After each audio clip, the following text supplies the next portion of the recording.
160 спортсменов из всех районов Абхазии и городов России принимают участие в ежегодном международном шахматном турнире «Сухум Open 2024», открытие которого торжественно прошло 12 июля. В турнире принимают участие как взрослые, так и дети. Соревнуясь с соперниками, участники соревнования получают колоссальный опыт и рейтинг, отметил президент Федерации шахмат Абхазии Константин Тужба. С удовольствием участвуют в наших турнирах, получают абхазский рейтинг.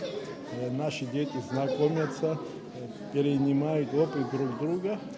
Условия хорошие. Нам сделали в прошлом году небольшой ремонт, городская администрация. Комфортно, уютно. Столичная шахматная школа имени Анатолия Карпова вносит неоценимый вклад в развитие шахматного спорта в республике. Нужно отметить, что абхазские шахматисты на международных играх стран БРИКС в Казани показали высокие результаты. Очень радует, что с самого малого возраста дети приходят и занимаются шахматами. Популярность набирает именно этот вид. Результаты у нас хорошие. Наши дети принимают участие во всероссийских турнирах и занимают такие призовые места. Воспитанники нашей шахматной школы, и не только нашей, принимали участие на играх БРИКС.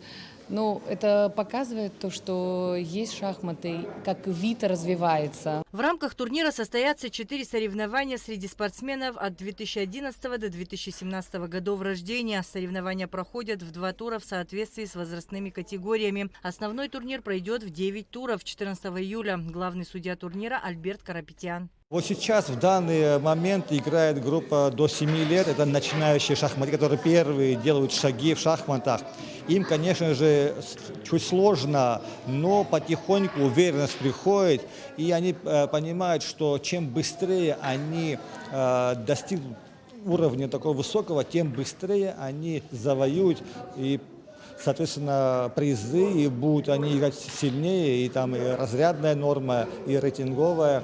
Очень важно, чтобы ребенок сам понимал, осознавал, что, допустим, допустил ошибку, надо исправить.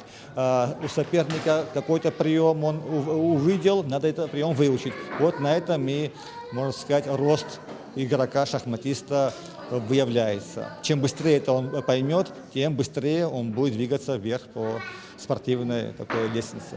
Все победители турнира будут награждены кубками, медалями и памятными подарками. Надица Сагария, Камила Джопуа, Абхазское телевидение.